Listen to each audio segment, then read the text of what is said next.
Minister of Finance and Coordinating Minister of the Economy, Wale Edun, says Nigeria must reduce its dependence on borrowing and build a stronger, more reliable domestic revenue. Edun spoke on Tuesday at the Nigerian Revenue Service Leadership Retreat in Abuja. The minister also says the country can no longer depend on foreign funding to sustain its economy as global capital flows to developing countries continue to shrink. Now, according to Edun, the global financial system is increasingly fragmented, with countries turning inward and retreating from multilateral cooperation.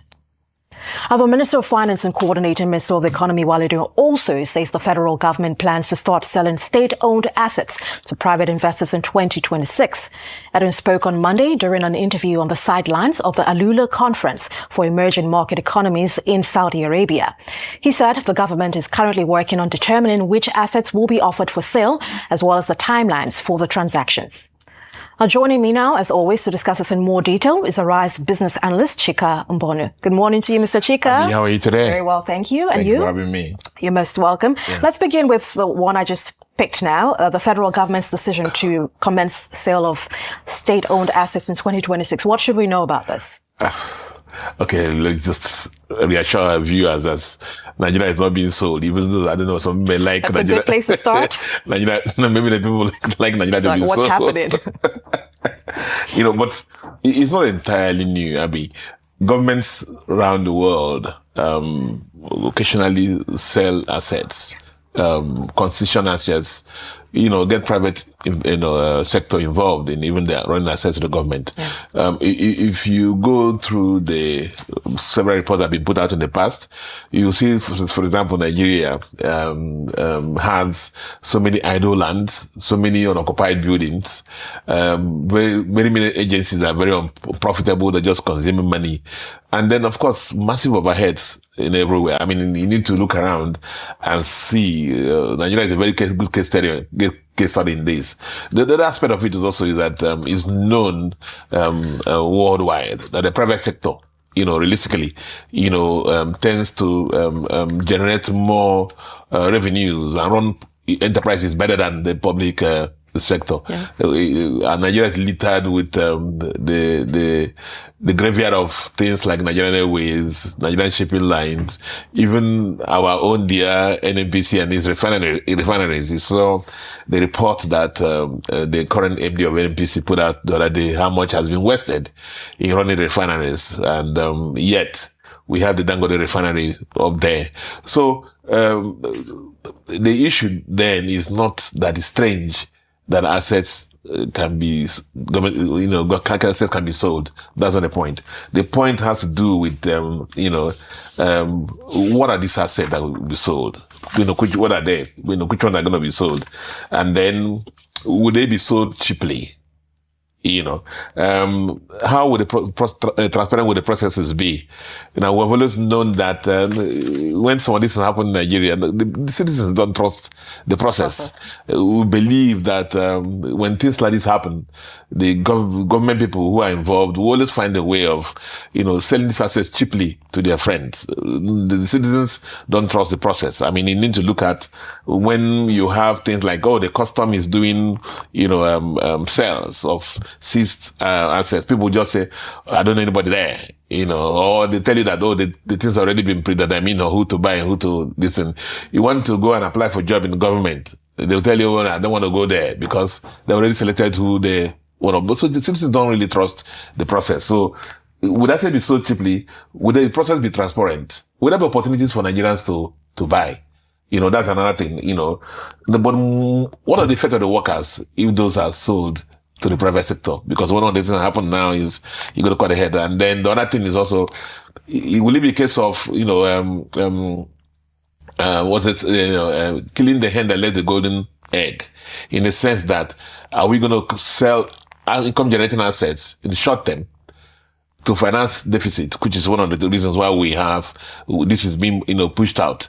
Government needs more revenue. So are we going to sell our income generating assets to fund deficit in the short term? Is that going to happen? So what's the criterion for selecting those kind of assets? So those are critical in this process happening. But does it happen? Yes, worldwide. Government can sell assets surplus. Nigeria has So many unoccupied buildings, wasting assets, unused lands. So many enterprises are not doing very well. That will do better in private sector hands. So I guess that's what the minister is pushing. Very important points there. It's very necessary to trim the excesses, as you highlighted, but it's also, I wish we had answers to these very important questions that you asked, because one would expect that data and analysis, for instance, would improve the timing and evaluation of public asset sales. And so we hope to get some more answers to that as in a few days, hopefully. Let's look next at the finance minister and coordinating minister, again saying that Nigeria must rely on domestic revenue to reduce dependence on debt. What's your outtake from this? We don't need to go far. I mean, there's this saying that we used to say, those say, he who goes borrowing goes sorry. See, the more you borrow, all these debts come with interest payments. The cost of servicing debts is increasing every day. We see the figure sometimes that the local government revenue goes towards servicing these borrowings to finance the government expenditures. Now, so if you are pushing this, borrowings, the issue therefore is how are we using the borrowings? How are we using the borrowings? How do we raise these revenues that the government requires to reduce the borrowings? As I said, if you borrow more, interest payments are higher.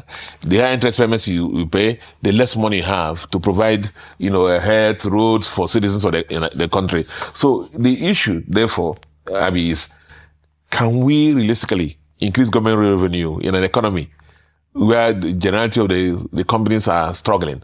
The generality of the citizens are also struggling.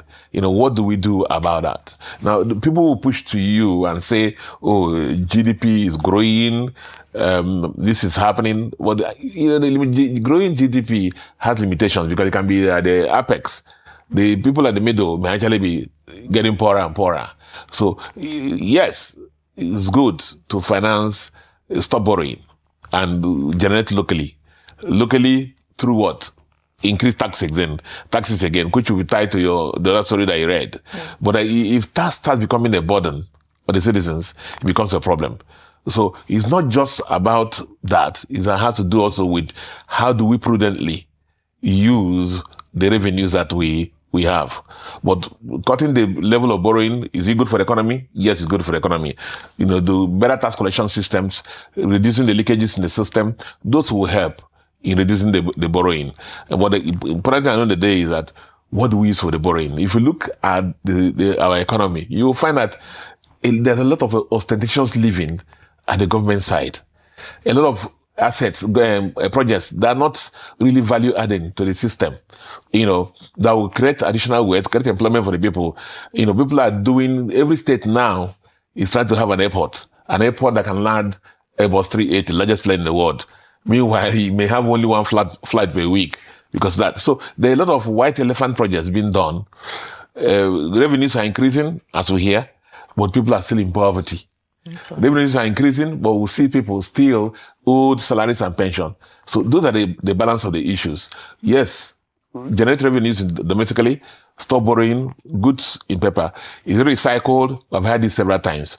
But this time around, the issue is how do we implement it to make sure that it's better and it lasts better. Another very important point. Data possibly could be used to enhance revenue compliance and broaden the tax base. But as you highlighted, that we cannot underestimate the importance of the knock-on and domino effects of all the trickle effect that is. Let's move on to the Nigerian Revenue Service target of 40.71 trillion naira for 2026.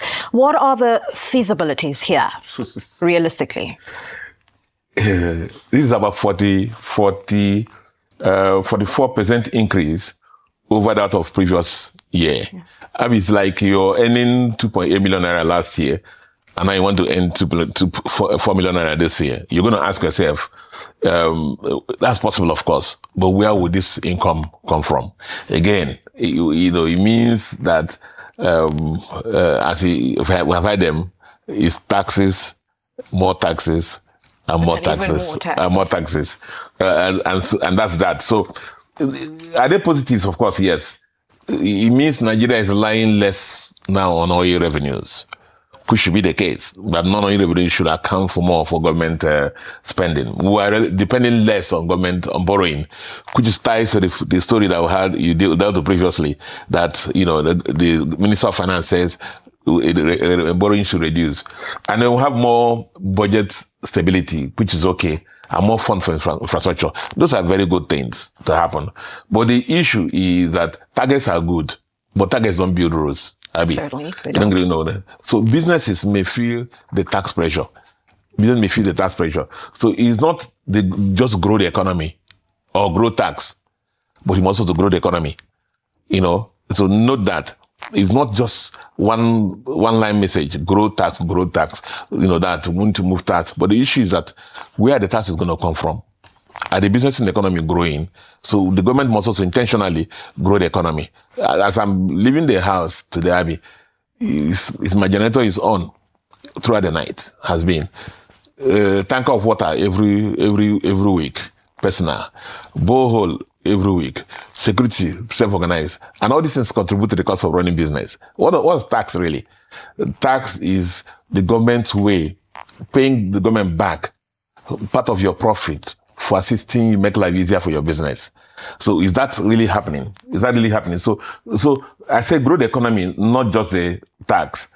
So what the government do? Make compliance easy, grow the economy as I talked about, reduce waste. That's very important. So it's not just about the tax that the NRC people are talking about. The also is that the expenditure side of the what do you do with the money you're collecting? What are you doing with the tax, all the tax you're collecting? Are the citizens feeling this? Listen, I give you one line also that when tax compliance increases, when citizens see value. When citizens see value, that what are you doing with their taxes, it becomes easy for them to pay their tax. And those are the messages that have to be pushed out by the NRS. Very important. Do you see this target being achievable for them in light of these points you've made? It's achievable. But someone's going to pay the price. Someone's going to pay the price for it. But the issue is that what do we need to do to make sure it's done? If it's a station of, you know, of course, it's achievable as I answered you. But if it's aggressive tax collection, it can be achieved. If it's grow the economy, make life easier for the businesses, it will be achieved. Right. And that's my message for you. So ultimately, we brace up for either option. Well, if you joined us midway, I've been chatting with Arise business analyst Chika Mbonu. As always, Mr. Chika, thank you so much. We'll see you again tomorrow.